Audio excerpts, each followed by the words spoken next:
Yeah. and he deserves to be on that pedestal. Sure. Even though we try to knock him down, our heroes always, but. Sure. Well, now you put vampires into this. Right. And naturally. let me ask you this. You know, you're seeing Lincoln all over the place, we expect. Vampires now are all over the place.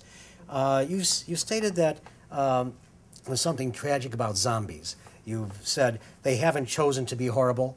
They're sympathetic and likable villains. Right. Well, what is your thought about vampires? Why? And I'm not a fan of vampires. Did you have to do a lot of research for them? I didn't. I didn't have to do that much research because I've grown up, just as you've grown up around Lincoln, I've grown up around horror. Mm-hmm. You know, not literal in my own life, thankfully, but as a fan of the genre, as a fan of the films, as a fan of the classics, as a fan of the books. You know, I mean, Mary Shelley and Edgar Allan Poe, all the way up to Stephen King, and these are the things that I devoured as a kid when I was, you know, reading and the films of George Romero on the zombie side, and you know, Wes Craven and Stanley Kubrick's The Shining is one of my favorite of all time. Did you interview any vampires for this book? Well, or vampire hunters? Yeah, yeah. I mean, you know, I let my imagination do the interviewing, I guess, but the vampires were the easy part for me. But you don't like them, even though there are sympathetic vampires in your book. There are sympathetic vampires, you know, but they'll be the first ones to tell you, even those sympathetic vampires, those like Barnabas from Dark Shadows, you know, the self-loathing vampires, like, you know, oh, I'm so terrible, you know, Henry Sturgis, who is Abe's mentor in the book, the vampire Henry, says we all deserve hell, Abraham, but some of us deserve it sooner than others. Meaning that there are degrees of evil, even within the evil of being a vampire, and that's what propels your story. That's what propels the story, and eventually takes us right up into the Civil War. Now, Senator John McCain. Oh boy, I don't like where this is going. In a recent commercial against his opponent for the senatorship, said that his challenger Hayworth believes in Dracula.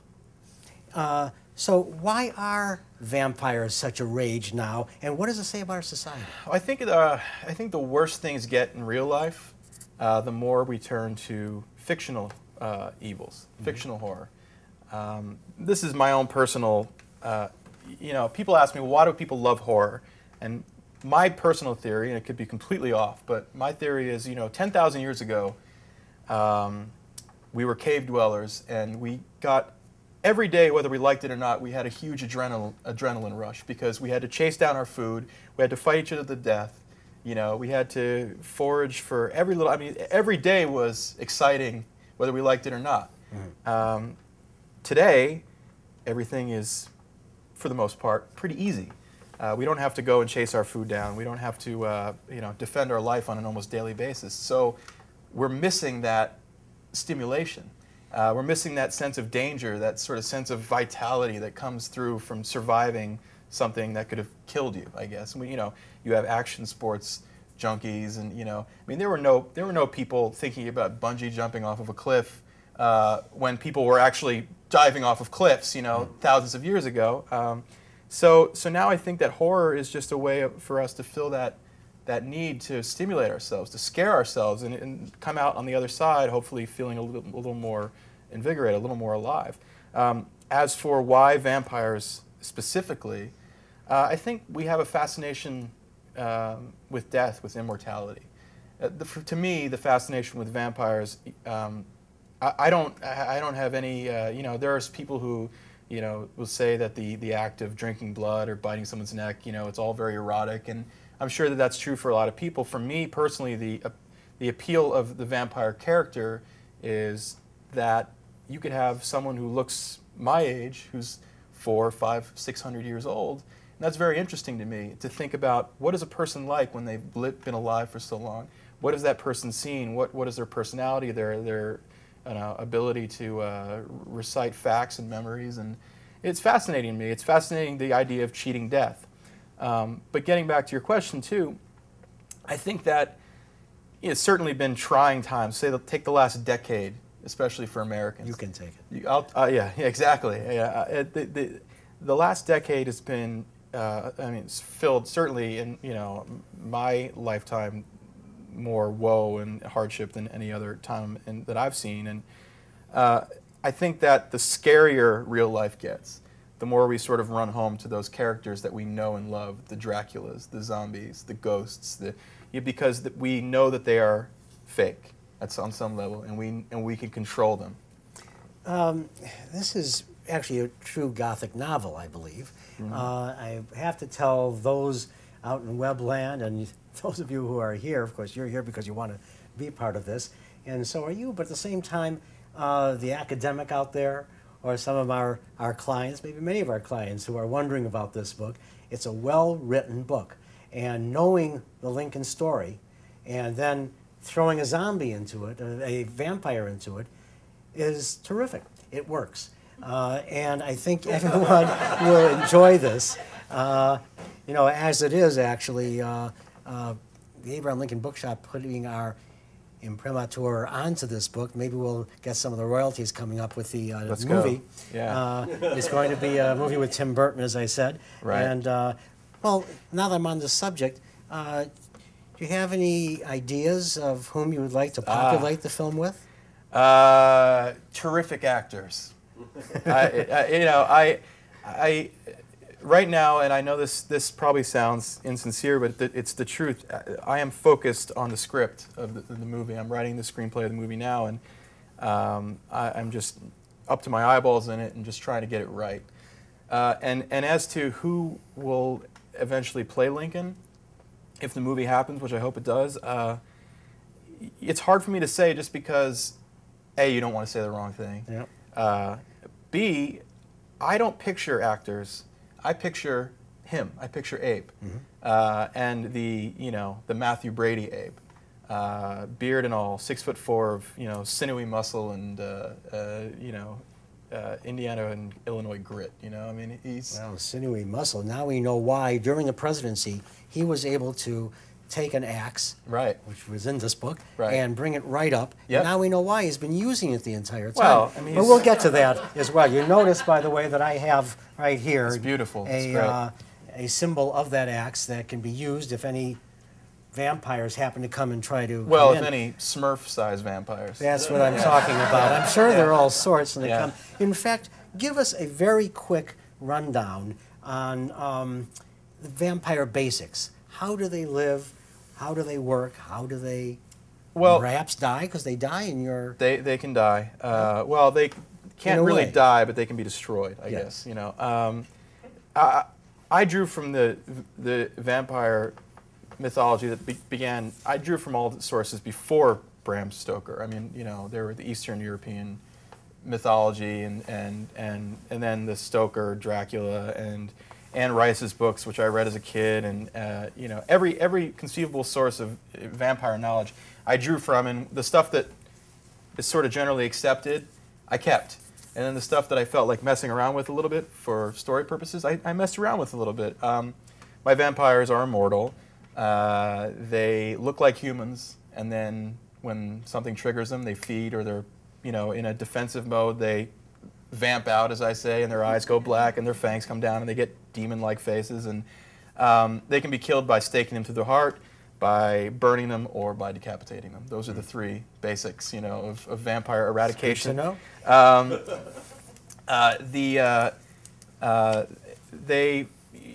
I tend to think that they feed around every couple of weeks. That's sort of the number I worked with in my head and it's not, none of this is in the book, it's just the rules that I sort of created for myself. Mm-hmm. And then I figured that there were about, during Abe's time, roughly 4,000 to 5,000 vampires. I was going to ask you how many were in the United States. All right. So they're a tiny, tiny segment of the population, but because they're so old and because they're old money and old intelligence, they tend to be men mostly, some women though, of great influence and great wealth, and therefore are able to sort of steer the agenda of politics.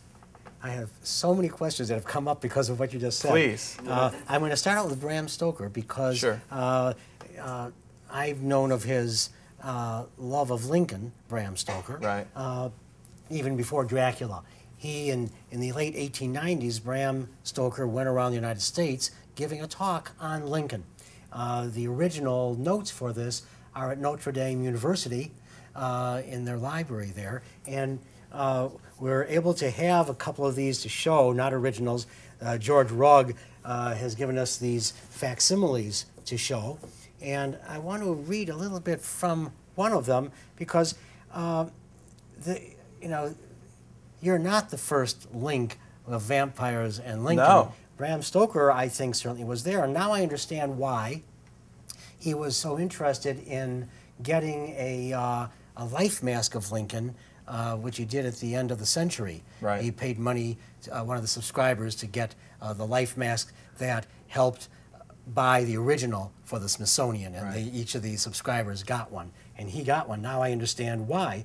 But before writing Dracula, he was already interested in Abraham Lincoln, and I'm going to just read one little paragraph here from this, and it says, I shall try to tell the story of his life. I do so because it has at times stirred me more deeply than I have words to say, stirred me with that longing which I akin to inspiration to live myself such a life or to have so worthy a son. Well, was this, without saying the V word, is this what he's thinking? I mean, I don't see how you could read that and think otherwise, personally. That's what I wanted to hear. But what he's also saying is what my reaction to learning a little bit more about Lincoln's real life, and so many people's reactions have been. The more you delve in, the more fascinated you become by all the details and all the stories and all the conflicts and micro-conflicts that were part of his life. I'm looking for a question that I had because you said there are not many women, yet the Blood Countess. Yeah, Elizabeth Bathory. Yeah. Bathory of Hungary. And you say in the book that she was responsible for the proliferation of vampires in America. Mm-hmm. So how were vampires introduced into America? I was thinking about this, and I thought, are the Salem witches, were they vampires perchance? There's a chance that some of them were. Began the. I mean, certainly. You're going to hear the real thing here now. Certainly. Well, without ruining too much, there's also an explanation in my book of what really happened to the lost colony of Roanoke. Yes. Let's have them read the book. Spoiler alert: vampire related. Yeah. The idea of the migration of vampires, and it's not a complete migration, it's partial, but up until, let's say, the 1500s, 1600s, vampires have had their way in Europe. They've had the run of the place. And then as Europe becomes more sophisticated, more crowded, it gets harder and harder in these cities now. They're becoming almost these lawful places in these slums where they have to feed on the diseased bodies. And, I mean, the vampires of Paris, poor vampires of Paris having to resort to dumping bodies in the sewer. I mean, it's uncivilized. But what happens is people in Europe become sick and tired of getting picked off by vampires, and they form, I guess clubs is the wrong word, but little societies. Vampire hunters and vampire hunting societies begin to spring up all around Europe. And the Elizabeth Bathory case in Hungary, where she allegedly kills 600 or so virgin girls. This is a real case. This is a real case. I mean, the details of which are debated, but she was certainly definitely not a very pleasant woman. That's the bridge too far for the Europeans. They say that's it. Enough's enough. Vampires. Because now they have so much bad press, I guess, because of this Bathory case, because she really just went so far overboard. They are getting chased around in Europe, and they need somewhere to go. And lo and behold, there are these colonies in these lush, wide open, mostly lawless spaces where these, wonderful new Americans, these colonists are running around just waiting to get picked off. And so they begin to make a home for themselves in the New World. They're no less pilgrims than the Pilgrims were, I guess. Mm-hmm. And so slowly but surely they trickle in. Now, in the book, and definitely a very sensitive subject, but something that I deal with in the book is that they're also enticed in greater numbers because of slavery. Because here is a place where the only place, I mean, there was slavery in Russia around the same time as well, but somewhat of a different situation there. But here's the only place in the civilized world where a man is not considered a man. He's considered property. And so why wouldn't you go there? Because there's no risk in killing them. You merely pay for your meal. And these vampires are old and very, wealthy, and so they come over and take advantage of this particular evil of early America. They take advantage of slavery.